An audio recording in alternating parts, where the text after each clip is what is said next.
Hello everyone, and welcome to another video, and welcome to James Brown, episode 2. At the end of episode 1, I told you that Celia was going to crack completely in episode 2. Well, the rate our man's going, there might even be an episode 3. At the end of episode 1, our man had just asked Celia that age-old question, "Have you had something to eat for dinner?" "I don't eat," she said. "I'm a breatharian. I'd love to see a map of the route you've taken. Please?" "I see," he said. "Map," she added. "I'd love to see the route you've taken. Draw it for me." Realising that his geographical skills simply weren't up to that, or should I say, his lack of geographical skills, our man came up with an excuse. "I'm very sorry. I can't give all the details of the vessel out because of rules and regulations of mine work, due to the captain's report." "What mine work?" asked Celia. "Listen to me. We don't give information out," he said. "Celia, I asked you about your son, and you did not tell me anything. I do like you, and want you in mine life. I want to meet you." "My son is in Sydney in Australia," she said, "and you haven't told me what mine work you're doing. Or is that another question I'm going to have to ask you half a dozen times? It gets so tedious and so boring." "Rules and regulations of mine work," she quoted. "What mine work?" "OMG," he replied. "Exactly," said Celia. "It would be so much easier if you just answered the question the first time I asked, wouldn't it?" "The work I doesn't permit me to tell or mention to anyone where the ship is," he said. "So you aren't doing mine work?" she replied. "Are you here to laugh at me?" he asked. "OMG! And if you aren't allowed to tell me where the ship is, should I assume that every single thing you've told me is wrong, or made up?" she continued. "All I have explained and told you is true," he said. "Let's forget every misunderstanding and talk all over again with happiness to be together, but I'm very sorry to leave you for sometimes." "Tell me about your family," asked Celia. "I have a daughter of 14 years old. I'm the only son of mine parents. I lost mine sister when I was at the age of 17 years. She died cancer at the age of 5 years. I'm from a Christian family, and my mum is from Ohio, and Dad is from Chicago, but they're no more. I have relatives in Ohio and in Chicago." "Why are you sailing randomly round the world's oceans if you have a 14-year-old daughter? I assume she lives with her mother." "I'm working to earn," he said. "That's why I'm on the sea. My kid's mum never cares of the daughter we had and went for another man. I've been the one taking care of her with mine family." "You need to get home to be with her," said Celia. "You can't leave a 14-year-old living with a parent that doesn't take proper care. That's horrible. And I think if you go back to the first video, you'll find that her mum had died in that one." "Yes," he said. "I pray to reach home safely to be with her and make her happy. I haven't been happy for some time now. Celia, tell me more about your family." "What do you want to know?" she replied. And then in brackets, "Do you want me to answer each question immediately, or do you want me to give you silly answers and make you ask each question 4 or 5 times? I think we'll go for random, confusing answers, so you have to keep asking. I'll follow your lead and assume that's how you like to talk." This is the point at which Celia cracked. "I want us to speak truth to each other," he said. "Celia, I want a nice chat between us. I want to know the background of your dad and mum. Do you have brothers and sisters?" "My dad," she said, "spent the last 20 years of his life in Durham maximum security prison for murdering my mum. My mum was attracted to him because he reminded her of her own dad, who was a mad axe murderer. Mum didn't live long enough to produce brothers and sisters for me." "OMG," said our man. "I'm surprised to hear what happened to your mum." And then Celia thought she'd channel the scammers. "I was brought up in the orphanage home in Newcastle because my wicked auntie tried to make me sweep chimneys from the age of 8 years. Unfortunately, I was too fat for that and got stuck halfway up a chimney in a manor house just outside the city. The lady who owned it was so horrified that when I was rescued, she paid for me to live in the orphanage." "Oh my goodness," he said. How can she be wicked to you and treated you like nobody? I'm glad to know you're an orphan, but I promise to treat you happily and make you feel comfortable beside me." "How lovely," said Celia. "Thanks," he said. "Can you use your right hand to touch your left shoulder as a good-night hug? Always remember to touch your left shoulder as me doing that, to let you know I'm always close or closer to you, Celia." "That can be difficult," said Celia. "After I got stuck in the chimney, my right hand had to be removed and reattached to my right elbow. It won't reach that far." "Oh, I see," he said. "I'm sorry to hear what has happened to you in the past. I'm sorry, okay? And just know that my love for you will last forever. Youth and beauty will fade." Cheers, mate, that's just what she wanted to hear. "But my promise will stand, because I cannot find any other who could fill in the spot you created in my heart, in my life. I love you, faithfully and endlessly." "That's very kind of you," said Celia. "You're always welcome," he said. "The most touching feeling that ever happened to me was when I first saw you. I felt a warm, tingling sensation like one can only dream about. I knew in that very moment that you are meant for me. My dear, you are not just a special person. You are much more than that. You are my lover, my best friend, forever, my inspiration and motivation. I love you with an endless abandon and blissful adoration." "Oh my goodness," said Celia. "I don't know what to say. I never thought anyone would love me again. After my husband died, I was alone, all at sea, floating on a tide of uncertainty, rudderless and anchorless. And then you came along." "OMG," he said. "I'm very sorry of all what you've been through. I promise to keep you happy and respect you also. I will not make you feel sad or untreat you badly. Believe me." "You're such a lovely man," said Celia. "Can't imagine why she'd think that." "I will show you care and love to make you happy, and also make sure to send you good morning and good night messages before you wake up and go to bed at night. Thank you.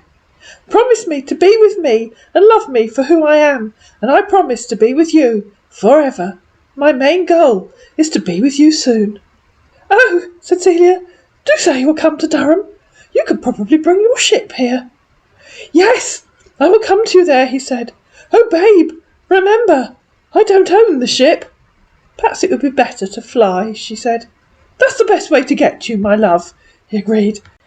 "You can fly to Manchester and come on the train," said Celia. "I can't wait to meet you. This is so exciting."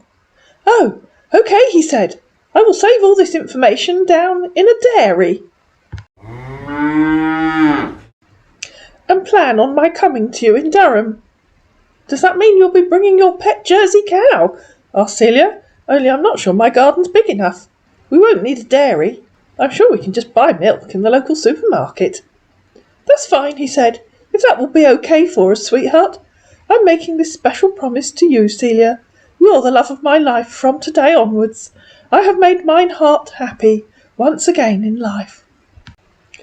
"I never thought I'd find true love again," said Celia. "My heart's all aflutter, my knees are wobbly, and my eyes are clouded with mist. I might have to go and lie down."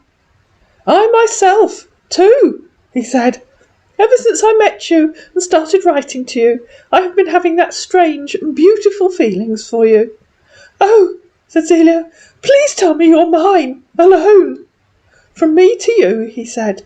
"From my heart to yours, from my soul to yours, I send you these thoughts and messages, enveloped in the aura of pure love. You are my life, my everything. Celia, yes, you're mine alone, okay?" Celia started to feel there was something missing. "I need commitment," she said. "I need to know your intentions." "Baby," he said, "the most touching feelings in my life are all because of you. Your unique inner beauty and kindness illuminate and elevate my life to heavenly splendour. Because of you, my sweetheart, my life is a blessing. I love you." "But I need to know your intentions are honourable," she said. "Forever, for life." "Mine intention is to stay with you forever and make you know I'm deeply in love with you as mine beloved. There's nothing going to separate us. And yes, we will be for a lifetime, as couples. Always remember, I have you and mine daughter only, and no one else's again, my love. But I need commitment, said Celia. I need certainty. Will you marry me?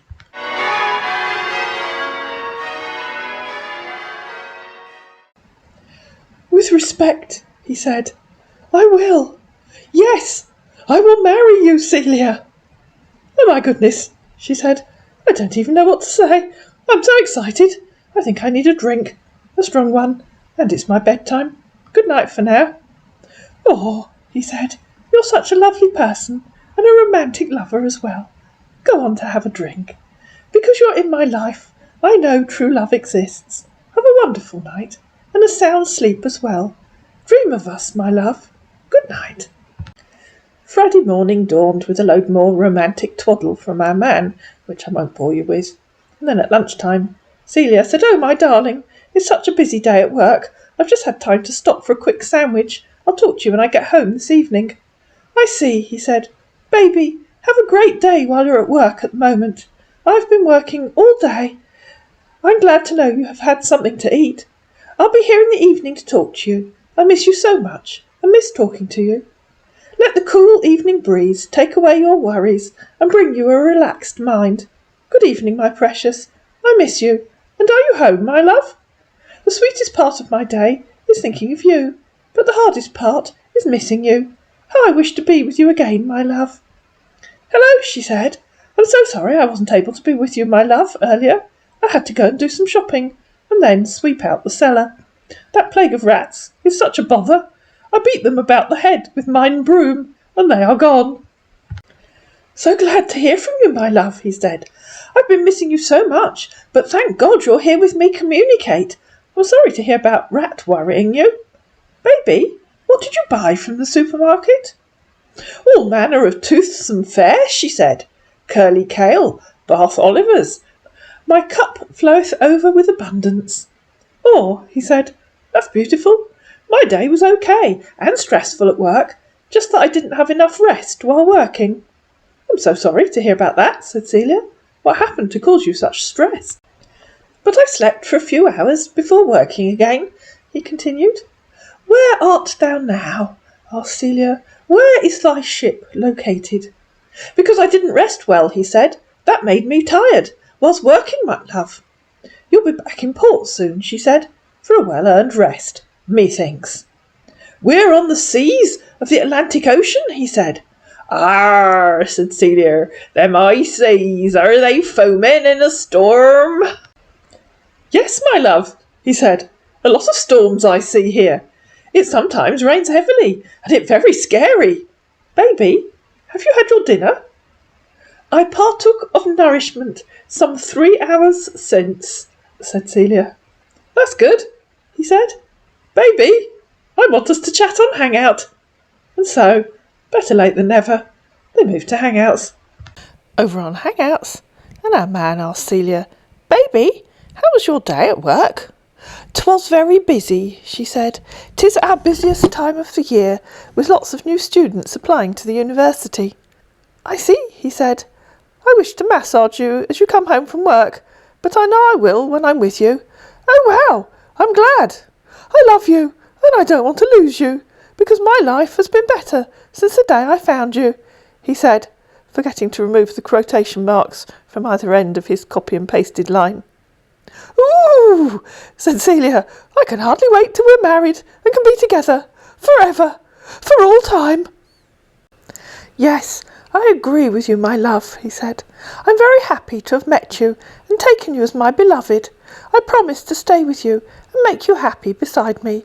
I would rather spend one moment holding you than a lifetime knowing I never could. Oh, you do say the most divinest and awesomest thingies, said Celia.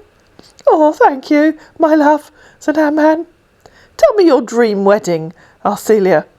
You're the happiness to my life and the woman I want to walk with and be with, he said. My dream wedding, said Celia, getting all fanciful, is a long white lace wedding dress with a 30-foot long train 20 bridesmaids in attendance, with a string of shining pearls around my milky white neck. There would be an organ, along with 4 trumpeters, and a heavenly choir of seraphim singing in the organ loft. I will like to see my wife dressed in a good-look gown or in a nice dress, he said. I will like to see our wedding being taken place in a nice environment, or in church with a few gathering of people. Durham Cathedral, said Celia. Please say we can be wed in the cathedral, not some mere parish church. I like what you said, he said. Yes, I will like it in a cathedral as well, my love. I want us happy, that faithfully day. OMG. Our beloved cathedral is so beautiful, said Celia. I know you'll love it. After we tarry in the tavern beneath the castle, before making our way to the honeymoon venue of thine choice, we shall go to Lindisfarne. 'Tis the gospel truth. And I'm not going to explain that one to you, ladies and gentlemen. You're going to have to look it up. Yes, I will, he said. Baby, whatever makes you happy, I promise to give that happiness out to you on that day, which the wedding will be taken place, my love. Promise me you'll never forget me, my love. Oh, we're not going to forget you in a hurry, mate, I promise you that. I will remember you tonight, tomorrow, forever, for all eternity, she said, to infinity and beyond. Your love shines in my heart as the sun that shines upon the earth, he replied. Sweetheart, I would rather share one lifetime with you than face all the ages of this world alone. I am in you and you in me, mutual in divine love. I hope you will let it stay forever in us, my love. Celia, who, as we all know, sings in her local choir, felt a spot of Rejoice in the Lamb coming on, and so she started quoting at him. It's a poem, set to music, by Benjamin Britten. Rejoice in God, O you tongues, she said. Give the glory to the Lord and the Lamb. Oh, that's beautiful, he said. If I had to choose between breathing and loving you, I would use my last breath to tell you I love you. Nations and languages, she continued, and every creature in which is the breath of life, let man and beast appear before him and magnify his name together.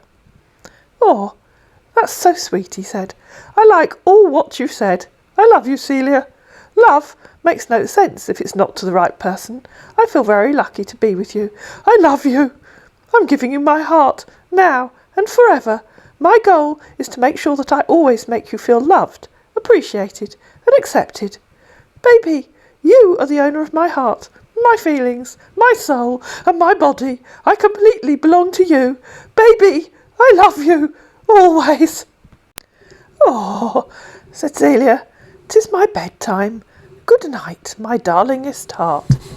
Let Nimrod, the mighty hunter, bind a leopard to the altar and consecrate his spear to the Lord. Wow, said our man. Thank you, my love. I love you so much that I'm going crazy.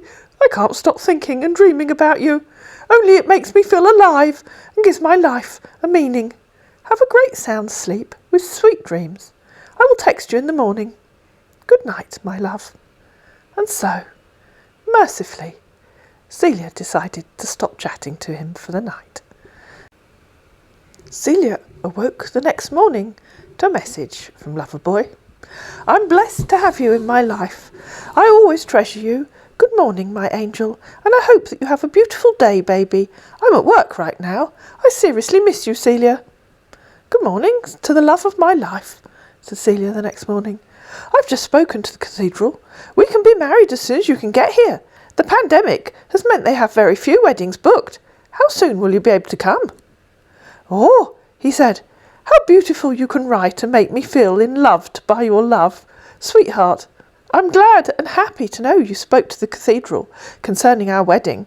Baby, I'm happy again and glad to find a woman like you and a real love again. I've been working all night, my love. How are you doing? And where are you right now, my love? Baby, I will be home with you as soon as I come home. But don't forget, I have to meet you in person and plan well against our wedding when I come to you. Baby, I will be with you soon. I have to be home safely before I get arrangement to meet with you, my love. I miss you so much, Celia. It's so lovely to hear from you, said Celia. I've been redecorating the bedroom. It's pink, with lovely pink fairy lights on the ceiling, and after lunch I will go into town and buy some matching pink bedding set. Do you think I should get a new pink rug to go with it? Do you think I should have something pink for lunch? Wow! I'm a happy man again, he said, and I have a family for my daughter now, and you as a family. I never thought this could have happened. Sweetheart, I'm happy.